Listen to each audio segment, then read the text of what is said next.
Tell you. There it is. It's wrong. Hold on. Of course, I had to rebuff her. Hold on.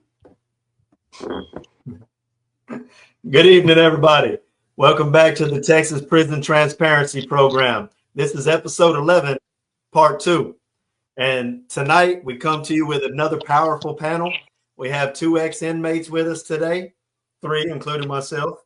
And everybody has a vastly different story to tell, different perspectives, different angles, and different paths in life that we've all approached this from. Of course, there's going to be some similarities, but some significant differences as well. So, stay tuned. This is going to be very interesting. Looking forward to it. Remember, carrying over from last week, the overall topic tonight is dealing with generational curses and how these so-called generational curses continue to affect one generation after another, man, just mowing down our youth, sending our kids and our loved ones, our family members, sending people to prison for making stupid, for what can only be called in hindsight, stupid choices. The decisions we make, the choices we make, and the influences that come to bear on our life, which influence us down those paths. We're talking whether it be generational incarceration, whether it be gang influences from one generation to the next, drug influences in the household with family members, parents, siblings, just your friends that you choose, those that you choose to call friends. All of that comes into play.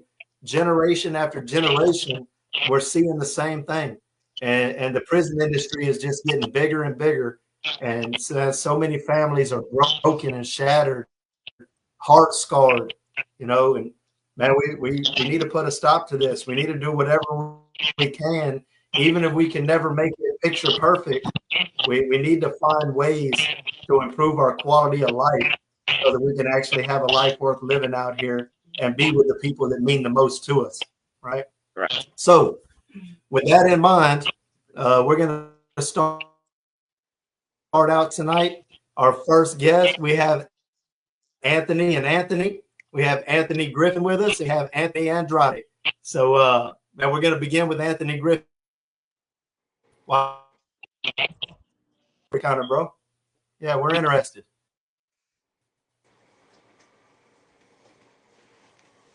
Kind of broke out. You ready? It's glitchy. Okay. We always got to deal with a couple of tech issues. Right. Just bear with us here. Why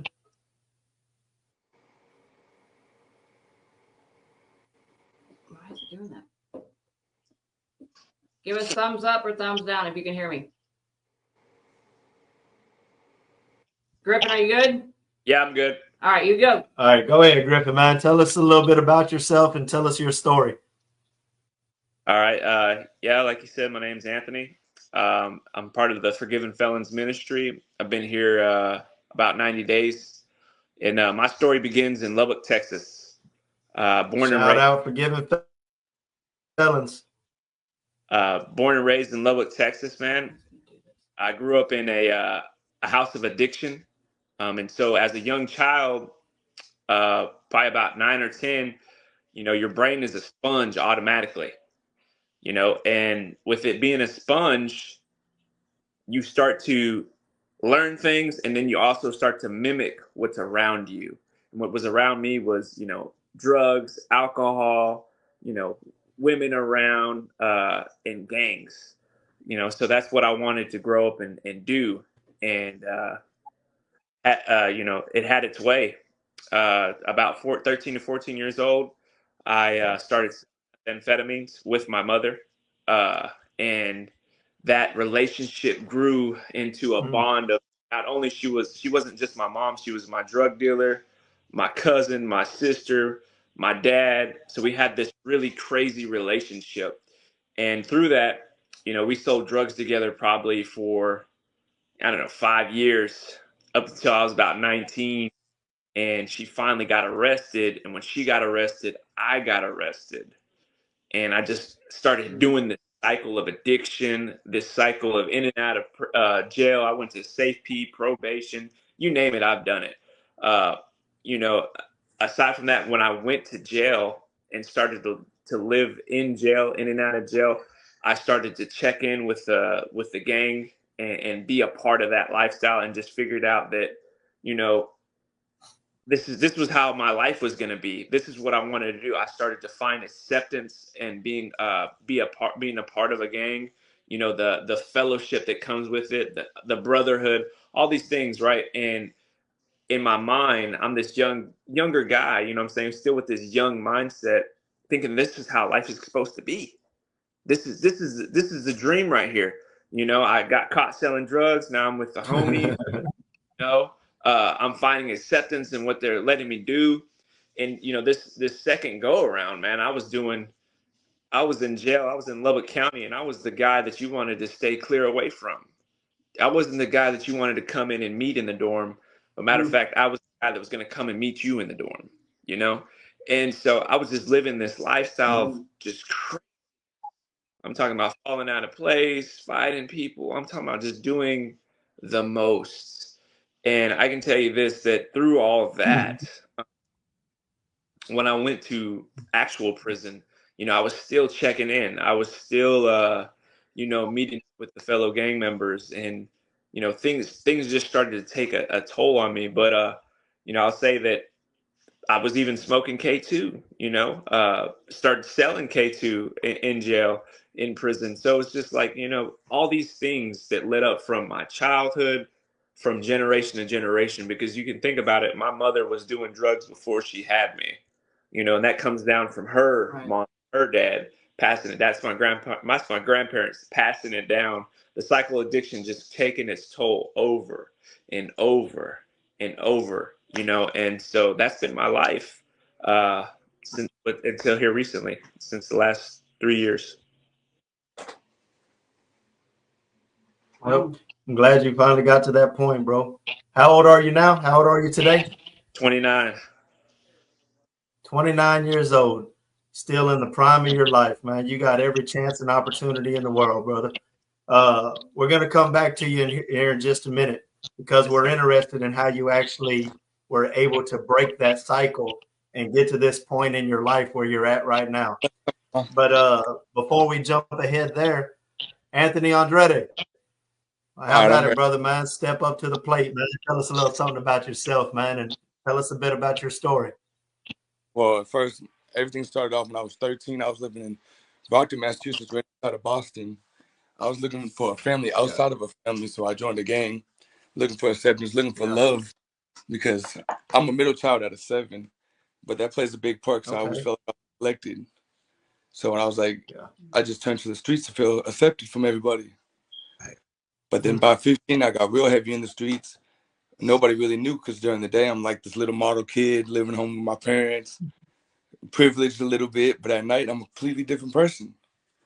I'm out there robbing, selling drugs, right? Just taking cars, just living life. So that's what I thought. And then by 20 years old, well, by 18, I met, I would say, the love of my life at that time. But now that I look back at it, it was all based on the key factors: sex, money, and drugs. But to this day, she holds a big part of my life. But then we started doing like little escort services. I started robbing more and more people. The money was coming faster. I wanted more. I kept seeing it add up. So then I wanted to be that model person. I wanted to have a front. So I started a business construction company. So that's what everybody sees. So then by 20, I caught my first case, which was a aggravated assault, which technically I would have said it was self-defense, but we'll get into that later on. And then I signed for 10 years deferred adjudication. I got out on Thanksgiving Eve of 2013, and I was back in jail in January. And I caught an aggravated robbery, possession of controlled substance, and a felony possession of a firearm. But I told myself that I was already going to go downhill anyways, because I would turn to pills every day. I turned to weed. If I didn't have it, I was miserable. At least I thought I was. And then in prison, because I am affiliated, in prison, I spoke and I ran all my tricks with my homeboys. Just like Anthony Griffin was saying, I was the guy that was coming to see you, coming to meet you. You don't have to come look for me. Yeah. All the way up until about, Right. and then I just recently did 10 and a half years flat on a 15. About 2.5 years ago, I got disowned from all my family because they called me a drug addict, saying I'll never change until I made parole. Then now everybody wants to be there. They want to be there for me. They Yeah. want to see me do everything. So I was all the way. I've been addicted to methamphetamines, addicted to K2, addicted to any kind of drug you could say except for heroin. I never tried that and never planned on it. I was the guy that was selling everything. I was the guy that was gonna do it with you. Yeah. I didn't care because when I looked at it, it was like the next hit of K2 was maybe I'll never come from it. I was unalive, should you say? So a whole decade of your life. Yeah, and I didn't care for it too much until about 2 years ago when I started becoming clean. And now that I'm out on the outside, I realize like life's too amazing to even just attempt to go back. It's like I try to just keep good energy around me. Man, ain't it though? I mean, it's walking outside, just touching the grass is great, Right? and then be able to actually just. I'm telling you, man, it's wonderful. And then be able to. Every day is a beautiful day to be alive and free. Yeah. I ain't gonna lie, a lot of the choices out here Absolutely are harder though, because in there you're faced with maybe 10 choices. You know when you're gonna eat. You know when you're supposed to go. You know when you're supposed to shower. Here you can do all that on your own time, and it's a lot harder. A lot of people seem, because now I work at a fast food restaurant, it's Wendy's. I mean, it's better than nothing, but I have my 90 jobs. Right. I mean, I'm gonna go to. We're gonna do whatever it takes to survive, man. If I got to work at Wendy's or McDonald's until something better comes along, then guess what? That's just what we're gonna do, right? Yeah, because it's worth being free out here, man. We're gonna do whatever we have to do. Yeah. And then you see a lot of people. So Anthony Griffin, how did you break your cycle? Did you do it while you were in prison? Did you do it once you came home? I mean, I know you haven't been home very long. Right. So it started with a. So what changed for you? It started when I hit the Wheeler unit. So I've been to Middleton, 4B, and then to Wheeler, and so y'all know about transfer units. You know, Shannon and Anthony, y'all know about transfers. So I'm there at the transfer, and you're having to, if you're affiliated. So every prison unit you hit, you're supposed to check in with your homeboys.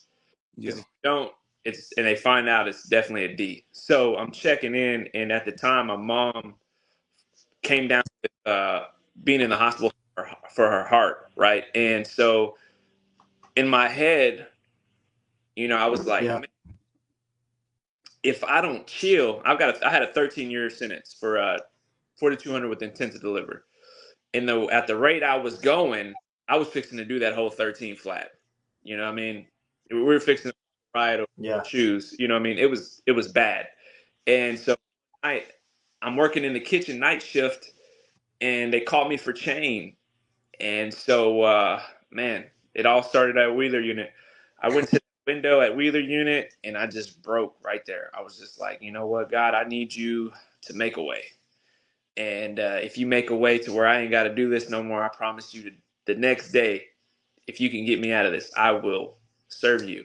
And that's what he did, man. He sent me to Win Unit Trustee Camp. No gangs, hardly any drugs on the camp, super strict. I mean, it was crazy strict over there, bro.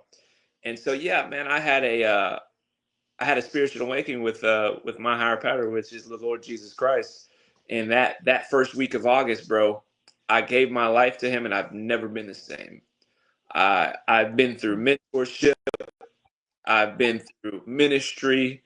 I had a fire and a desire to want to serve and be that person that you no longer meet in the dorm to get you for your stuff. No, I'm meeting you in the dorm to ask you how you are, and that church starts at 6.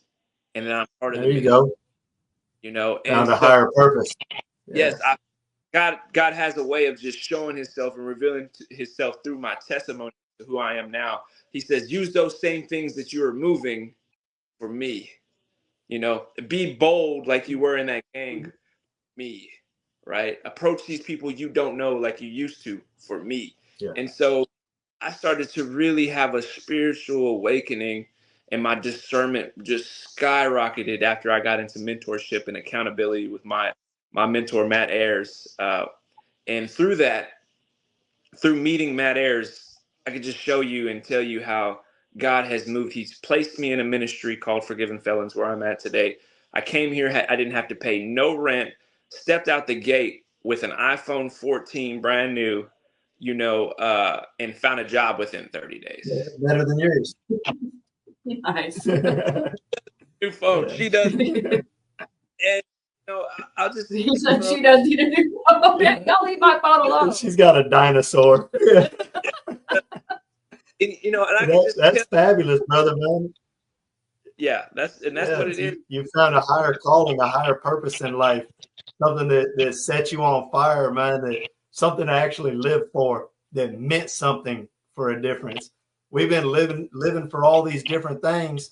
And, a common trait that I see amongst many of us is that whatever we're doing, we're trying to be the best that we can be at doing that. And if we're doing wrong, if we're living the gang life, then we want to be the best gang member that we can be. If we're selling dope or something, we want to be the best dope seller that there is, the next Chapo or something. Who knows? We get all these grand delusions in our mind. But yeah, but when you come to a point in life where you find something that motivates you to the extent that it actually gives new meaning to your life, and it's a worthy meaning, a worthy purpose, man, it makes everything so much better, man. Well, All of a sudden, it's not work no more. and I want to add Pleasure. to what he just said. So I met Anthony Griffin about, say a month ago or so, whenever I decided to go to fellowship at the Forgiven Felons house for the first time. And actually, Anthony was speaking that morning. Okay. He told a little bit of a story, and it immediately tugged at my heart because him and his mother's story is me and my son's story. And I shared that with him, and him and Brandon invited me to go to Dallas, to Social Dallas with them, which is church. Normally, I would be scared out of my mind because I have not walked into a church in 25 years, 24 years. And I didn't even hesitate. I was like, sure, let's go. And now that's my new church home. So, yeah. So, yeah, you're touching lives. You touched me, and I'm pretty hard to get Do Yeah. Let me just talk about my mother quick. I'll leave it. I know we're on a time limit. Yeah, here. go ahead. With her, what I'm saying, I got out here recently, and she was always pressing me to be in my Bible, pressing me to know God, pressing me to change my life, right? Even though she was living outside the boundaries of what we call, the wide path, she was still pressing me to find him. So I get out here recently, and I'm talking to her on the phone, and I can tell she's living a lifestyle that is just not okay, and she's been living it. And so I'm talking to her, and she's like, son, you did so much time down there. What I had to tell her after that was just amazing, because God just dropped it around my heart. He was like, tell her why you did it. And I was like, if I didn't do every minute, every day, every second that I did time wise in prison, then I wouldn't be the man of God that I am today. Tell you that it's no longer you supposed to be preaching the gospel at me, but me telling you today that Jesus is real and the gospel is real, and that you shouldn't have to batter me down with it, but now I'm having to batter you down with it. And I can tell you right now that the tables turned. Yeah. She got her stuff together for a point in time. The feds just recently picked her up on a case from last year. Man, so she's dealing with that, and so man. Yeah, it's just crazy how things in the past can jump back up and bite you, man. And how she's doing right now is probably not so well, that going on. But I'm keeping her in prayer, and I just want to say that to whoever is listening, bro, the part of your testimony that is the most important is the rugged, ratchet part, the things that you've been through, because that stuff is what's going to be used to reach not only your family, but the people that have been the same you're walking through.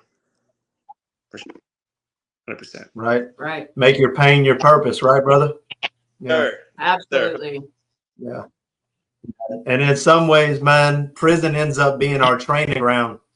Well, that's 100%. the conditioning we had to go through before we got the chance to take a different path. And then we can use all of this hard-won life experience. Like a big thing for me, 25 years, man. Wow. And the way I think about it is, man, that cannot have all been for nothing.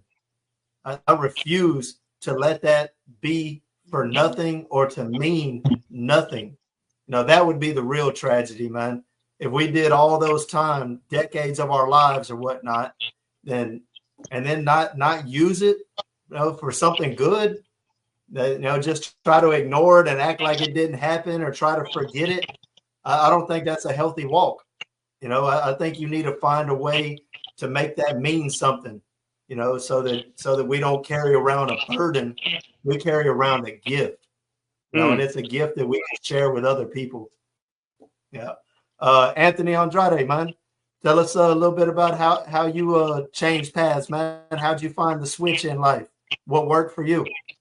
Well, about 2.5 years ago, I got tired. I got tired of getting high. Got tired of chasing drugs. Got tired of just chasing after the drug dealer. And so I was like, I remember clear as day. It took me 4 days to get completely sober. I hugged my bunk at night every day, and I told myself I was worthless, and I couldn't do nothing. They took this older guy. I'm not gonna put his name all the way up there, but I looked to him as a second father figure because my dad passed away in 2016, incarcerated.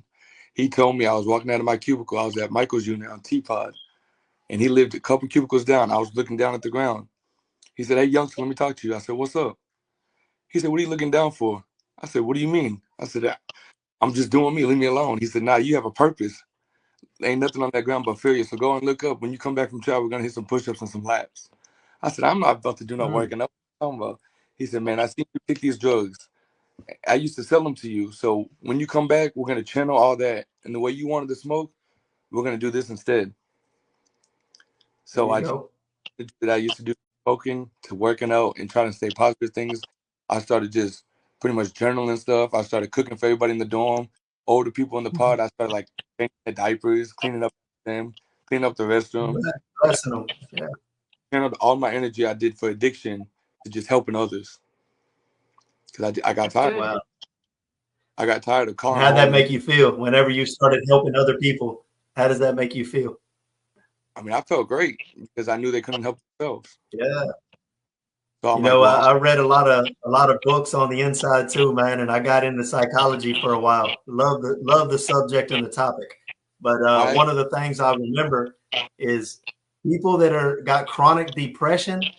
One of the main exercises that clinical psychologists will give depressed people is they would tell you, man, do something good for somebody you don't know. Mm-hmm. Help somebody out, whatever it may be. Help an older lady with her groceries, mow somebody's lawn, whatever it is, man. Do something good for somebody else randomly and see how you feel about yourself afterward. and don't accept Man, anything. it works. But a lot There's of a people reason nowadays, doing good feels good because it's the right thing to do, right? but a lot of people nowadays, they have, "Oh, I'm gonna do this for you, but you gotta do this back for me." Yep. All right. So, like build something. If we were to build a program In prison. What would you guys suggest be like step one in getting these guys some help? Because we all know that the addiction and mental health treatments are just little to non-existent. So y'all have any ideas on how we can impact the inside of the system from the inside out? Gave any thought to that? Let's start with Anthony Griffin. Okay. All right. I feel like that if you really want to truly change, you've got to have a change of heart first. And what that takes is a lot of self-inventory. I agree. You need to really dialogue with yourself. For me, I was dialoguing not just with myself, but with God, right? So, to each their own on how they move that way. But for me, I was dialoguing with God, dialoguing with my self-inventory, trying to figure out where exactly my heart needed to be mended and fixed at. And so I figured that pride is a big one for me, money and women. These three things God really pruned me on how to really take out the bad parts. So you got to do that. Also, you need to, for me, it was always getting around accountability. Have that person that will tell you the hard things that you don't want to hear, but he's got enough love for you that he tells them to you just to help you, not to break you down. So you need to find those type of people and find you Yes. some power like I Yes. did. And another thing too is that if you've got any support out there, right, for them to really just help you pour into you. Outside support's a big thing too. And if you can't find it outside, then like I said, inside, find that accountability partner. Really start investing your time and not just, living just to live in prison.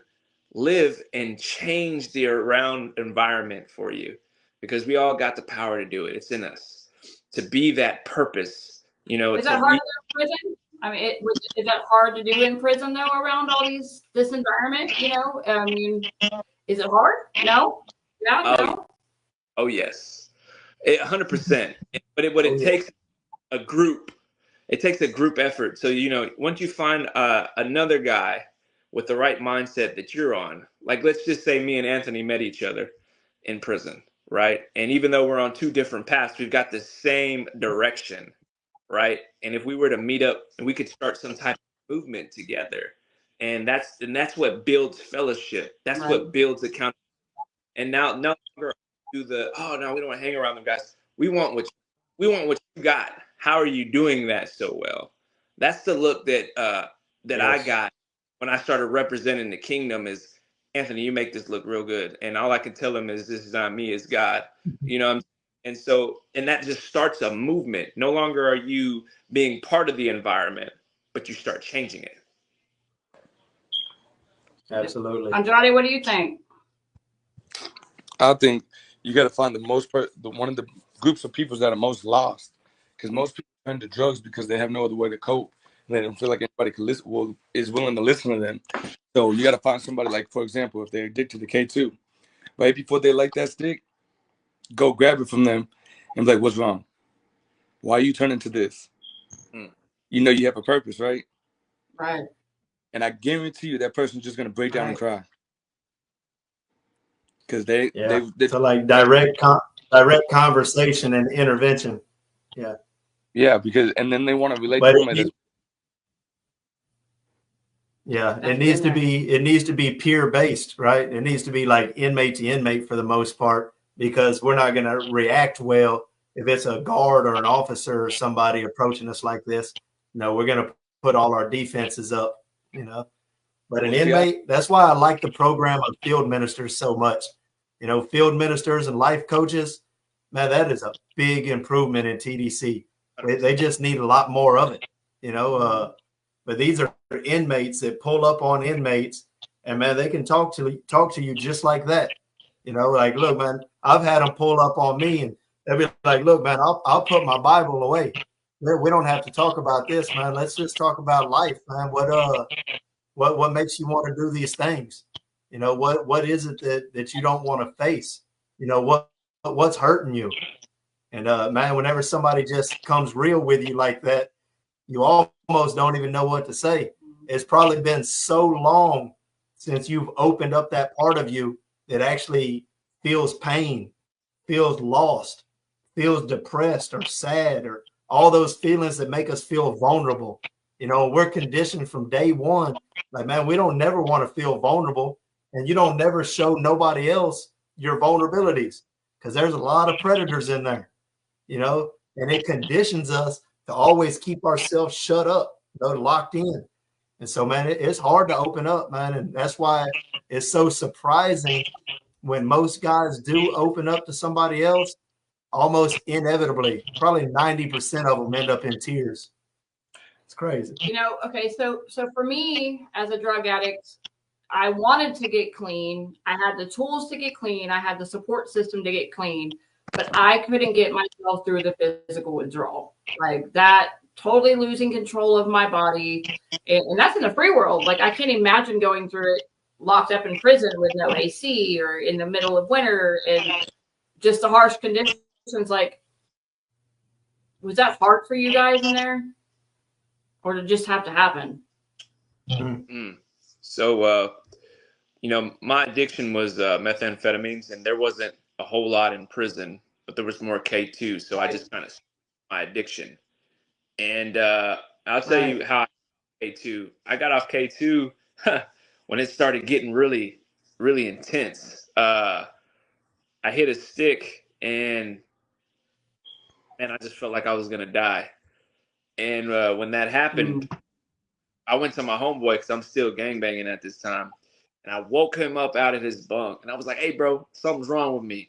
And he was like, hey, bro, you need to chill. He put me in my bunk. He's cussing me out, right? And the next day he told me, hey, bro, he said, if you're going to be acting like that, we're going to D you up. So that was me. That was me, flesh, right? That was me, outside of being who I am today. But that's what stopped me. And I felt like God really had a hand in that, was to keep me from using right then and there, so I wouldn't get to where I was withdrawing and having to deal with the upset stomach, the pains in your arms and in your chest, the muscle spasms. Because I've seen it with Kate. It's getting really bad, bro. It's like a heroin with is what it's getting down to.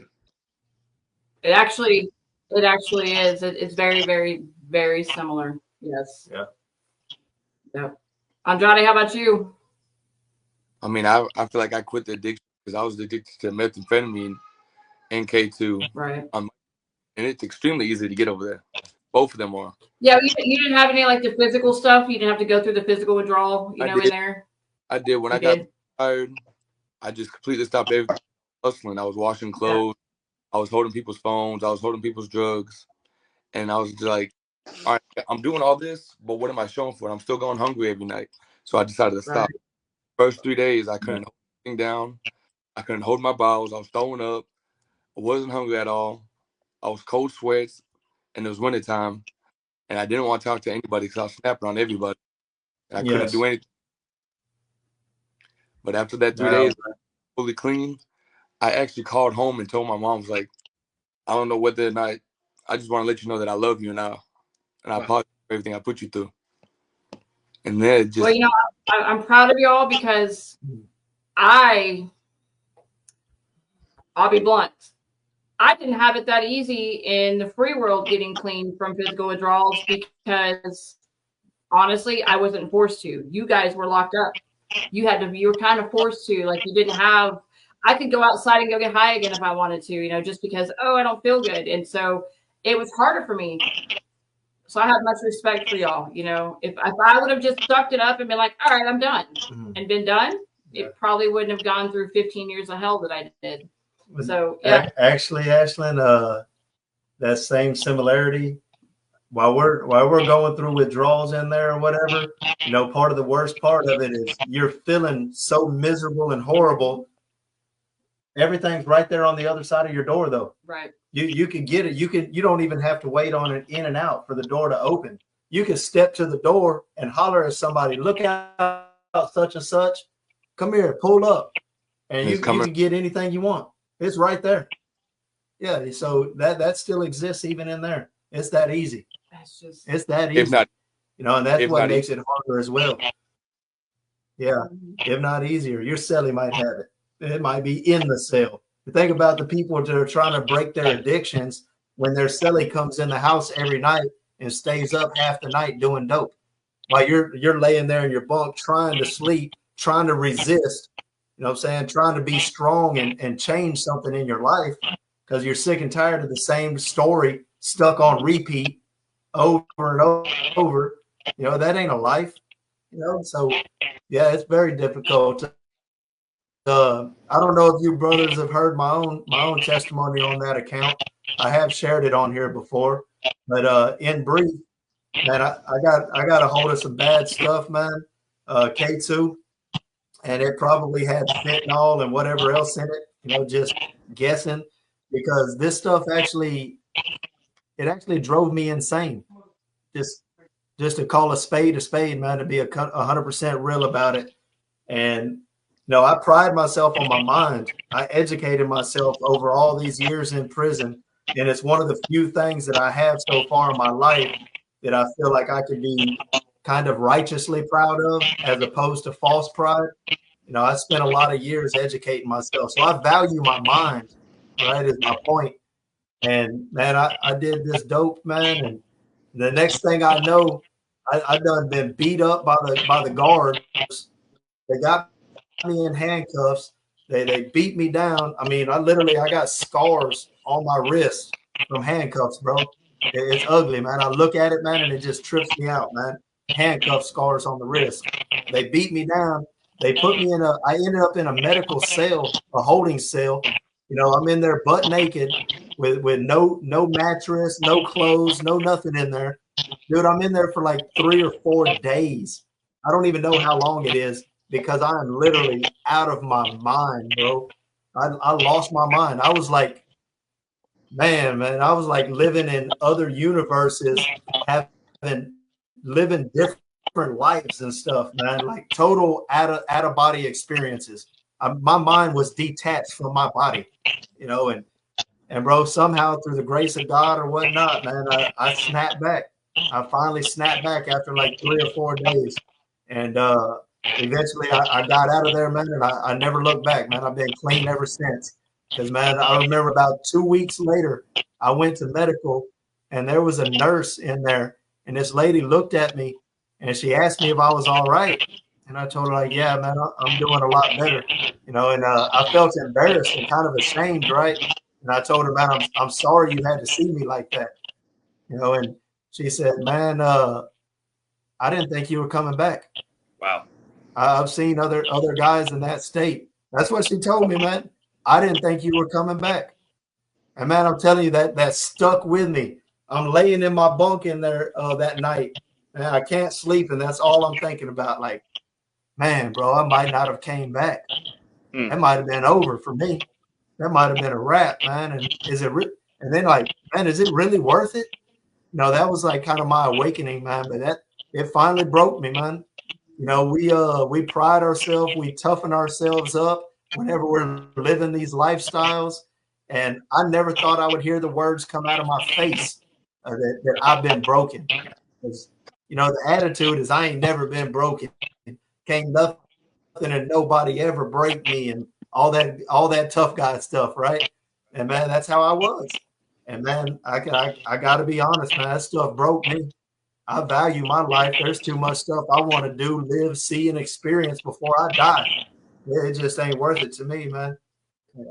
So I guess next to last question for you guys is, what advice do you give to our youth to keep them out of prison? Before they go to prison. Yeah. Mr. Griffin? I really feel like for youth, it starts in the home. And so Absolutely. with that, it's not only the youth, it's the parents.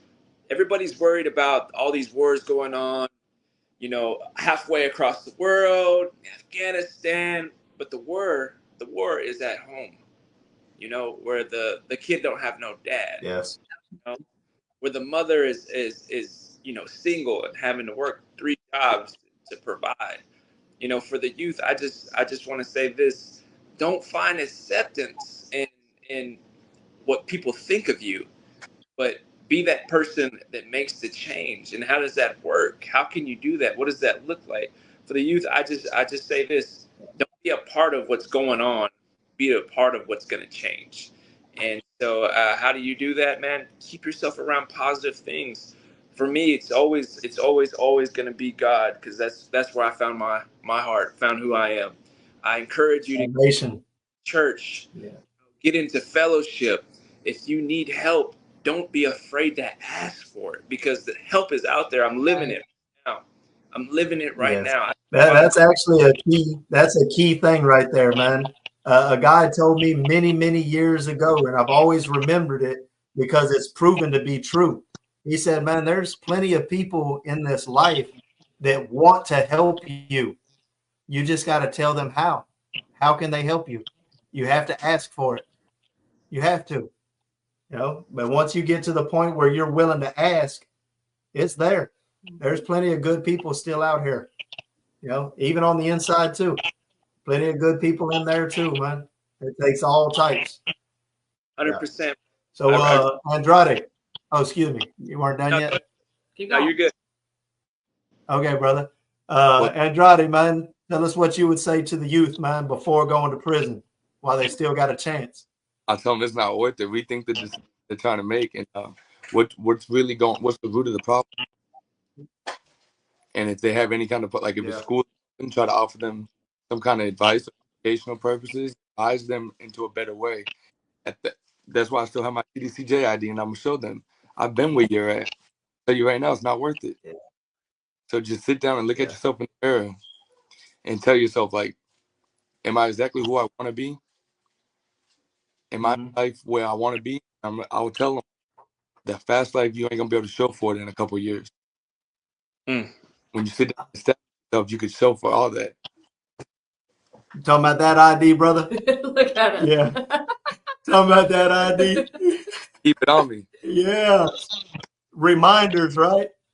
Those are reminders right there. Is it normal for y'all to keep these things? Hey, no. Everybody has something they hold on to remind you not to go back, man. They'll call us crazy. I can't even keep a hold of my regular ID, so more power to y'all. Y'all are way better off than me. That's funny, man. We just did that. We just had a moment. I'm just kidding. Yeah. Count time. It was about 2 weeks ago, right? Yeah. I went for a drug test for a job, and this guy was about to go off on the nurse. And I told him, I said, can I have one moment of your time?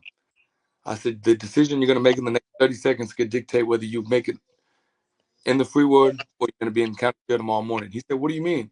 I showed him my ID. I said, brother, I waited 10.5 years just for opportunity. You said you're waiting 2 hours. I'll wait that all over again. He said, oh, well, I apologize. Go sit down. I said, just Marshall said he still has his too. That's funny. Yeah. Hi, Marshall. You just got to think about everything and evaluate your situations before you act on them. 100%. Absolutely.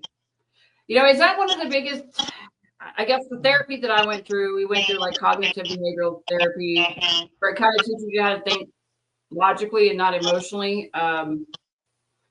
Did prison kind of do that for you guys automatically over the years? Just make you kind of step back and go, okay, whoa, not a big deal? No. I lost a lot of my... No. Yeah. If anything, we might learn to think logically instead of emotionally, but it's a lot worse, I think, because in prison, without even knowing it, prison is teaching you and conditioning you to kind of like kill your emotions. You suppress them for so long that, they almost become non-existent. I've told the story on here before. The most important person in my life was my father. That's who raised me. No disrespect to my mama, but my daddy raised me, man. And he died. I was 21 years old when he died. I'm sitting in Ad Seg, and man, I'm 21 years old, man. I couldn't even shed a tear for my old man. It was physically beyond me. I could not. And that was one of the biggest turning points in my life, man, because I started to get mad and angry at myself. Like, man, you can't even shed a tear for your old man, bro. What's wrong with you, dude? And I started to ask the right questions for the first time. What are you doing to yourself, man? What are you becoming? And if you continue doing this, where does it lead to? And is that what you want? And these are good, solid, logical questions, right? And man, through asking those questions and being honest enough to take a look at myself, almost like a third person look, third person perspective, to take an objective look at myself and decide whether I even like myself or not, and whether I like this person that I was right now. And if I didn't, what did I want to do about it? Right. So my point is, at 21 years old, as crazy as it sounds, man, for all intents and purposes, I was like emotionally dead. And that's a scary thing, man. That's a scary thing, because in many ways, man, prison is not producing better people. that they're releasing out to society. In many cases, unfortunately, and this is what we're trying to change, man, it's actually making people worse. You know, people go in bad and it just makes them worse. And that's what they end up releasing out into society.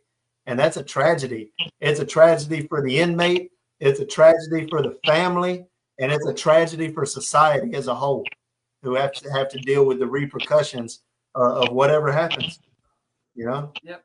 So All what right, is so my last question for you guys, real quick, and then we all can talk about whatever you want. But I know you two didn't go through grad, did you? No. No. Okay. Didn't think so. So I did. if you want to get away from your gang and the gang life after being so heavy in it, how difficult is that for you guys? You know, is it even possible, truly? Man, it's definitely possible. And for me, I had to pray on it. This is how I'm living my life. I had to pray on it and really just be able to distance myself, like, hey, I'm done, and then there's repercussions in most cases. That's what my concern is. Yeah, absolutely. But the thing about it is, for me, that God has always got a hand in it for me. He's always showing up right on time. And so he just puts that hand on me to where I'm still bold enough to tell you, hey, I'm done. But he's graceful enough for me to walk out without a scratch, without, any problems, in prison. I never got into a fight about it. I never got pulled up on it. It was just like, all right, if that's what you're going to do, don't be about it anymore and slide back. All right. Got you 100%. You're lucky. Yeah, you did get lucky. Very, very, very lucky. Yeah, you got blessed. Yeah. Anthony Andrade, I know your story is a little bit more difficult than that. I know it's a daily struggle for you. With what I'm affiliated with, they technically say one in, one out. So there's no really Right. The only way you could exit is pretty much being a pastor or a minister. So I ain't gonna lie, I'm still affiliated to this day. But instead of trying to, I try to uplift it for something that they're actually created for. A lot of people grew up generations of getting misconstrued that you need to have flashy cars, good money, and all the women. But in reality, you're supposed to take a young adult, a younger person, the youth, female or male, and put them through education, show them like a big sister, big brother program. So that's what I'm trying to do for myself now. But the people that knew me before my incarceration, they still try to tempt me with my other way of life. And I tell them, like, if you don't respect what I have going on, there's no reason for you to be in my life. Yeah. Right. Real talk. And I'm daily struggled with it. Because just the other day I had a confrontation. I told him, I said, you could do whatever you decide to do. I'm still going to love you. Right. Hey, you know what? You need to check out the Homies program out of San Antonio. I think it's a good one. You could benefit a lot from there, and I think you could contribute a lot there too. So check that out. Yes. Check it out. Yeah, it's a good one. Yeah. Okay. Yeah. I don't know. Leaving the gang life for me wasn't that hard. I did 10 years as a gang member, man, and maybe a little bit more than 10 years. Ended up in administrative segregation, which of course we all know is what Texas calls solitary confinement. Anywhere else, they call it administrative segregation, whatever. Man, I ended up spending about 8.5 years in seg, in solitary confinement. And man, that was another life changer. It was a double-edged sword, because in some ways it actually ended up being a blessing. It kept me from being as stupid as I was likely to be, because I was in that mentality. I'm going to be the best gang member I can be and all that, right? And so I probably would have ended up catching more time on top of an already massive sentence, and I might not have ever came out of prison again. And I tell people, man, I only ever really feared like two things in prison. I never wanted to become institutionalized. I knew that from the beginning, man. I had a 35-year sentence in prison for murder. And man, I do not want to become institutionalized. I do not want to lose myself within these walls and this razor wire, So I always had that on my mind. And the other thing is, man, I don't want to die in prison. And I'm not talking about like violent death in a riot or nothing. Of course, you don't want to die like that either. But I don't want to, man, I don't want to catch extra time on top of whatever I got now. And like, you know, you go to the chow hall or you go somewhere on the unit and you see these old men like shuffling around the unit. They're in their 60s, maybe their 70s, and they're on walkers and canes and all this stuff, man. And you just look at these guys, man, and you're amongst other thoughts, man, predominantly, man, I don't want to be that dude. Man, I don't want to be that dude, man. You know, there's so much stuff I ain't never seen yet. So much stuff I've never done or experienced. You know, and yeah, that was big for me, man. That was big for me. So I spent 8.5 years in SEG. I signed up for the grad program. I finally had enough. And like I said, I spent that time in SEG. That's where I began my education, you know, and it wasn't brought to me. There wasn't no prison program that provided anything to me. You know, I was lucky enough to meet a couple of good guys that they turned me on to education and literature, and we would trade books back and forth. We would read these books, and then we would debate with each other about what we had read, and we were sharpening ourselves on each other, you know, and man, so yeah, I finally seen that, man, all this gang life, man, they say all this, but how many people are, while you're in prison, man, how many of them are looking out for your mama? How many people are making sure your mama has groceries, gas money, can pay the rent? How many people are taking your kids? If you got kids, how many of the homies, the bros, are looking out for your kids on their birthday, or taking them to a sporting event or anything like that? Any of that real stuff that we talk about, but almost nobody ever actually does any of it. And I realized another thing, man, loyalty is a real big thing in our lives. It's like this golden word in our mind, loyalty. And loyalty is a beautiful thing. Don't get me wrong. It's a virtue, but it's also a double-edged sword. You know, we all tend to have in common a very, very strong sense of loyalty, but it's where we place this loyalty, man, is misplaced. And then once we've done it, though, I'm in. I'm 100% till the toe tag, this, that, and the other. You know what I'm saying? And man, what you got to realize at some point is that loyalty is a two-way street. If I'm loyal to you, but you're not loyal to me, and you repeatedly show me that over and over again, then guess what, bro? I don't owe you nothing. That is void. That is no longer legit. I don't owe you nothing anymore. And I'm fixing to turn left, and I'm finna walk this way, and I'm finna look out for me now. And that was the hardest lesson for me to learn. Loyalty. That was the hardest lesson for me to learn, to get out of the lifestyle that I was in, because I felt like I owed something to somebody. But in fact, I didn't owe nothing to nobody. Mm-hmm. Nobody. To yourself. I did. I owed it to myself. Yes. So that's what that broke mine. You know, you guys got anything else left you want to say? Anything y'all want to talk about or shout out about before we put the wraps on this thing? I have one thing. I didn't ocean for the past 6 years until the second day I was out, when my brother Shannon called me and told me, "We're proud of you." I ain't gonna lie, Yeah. I sat there whole trip of going to parole. Yeah, because I haven't heard Amazing, this. bro. Somebody told me not to give up, and then I was actually working. And then his story saying he did county jail, that hurt me. It hit hard. And I'm you're part of the reason why I'm able to do what I do now. Man, thank you, brother. Man, it makes me happy to hear it, bro. All it really does is fuel the fire, man. Like they say, pay it forward. Just like I made a difference in your life, brother. Just think, man, you could be that exact same difference in many other people's lives. That's why, if you know why I even start my day, I don't know who hears me, but I let just the world know that I love them. That's good. That's a great thing, and it feels great, right? Feels good to have a heart, man. It feels good to have a healthy soul. Yeah. I lost it a long time ago. Right. So did I, man. So did a lot of us. But You guys are all important. You all matter to the world. You all have something very special in you. I mean, it wasn't all for nothing, man. No. That's on us. We can't allow it to be for nothing.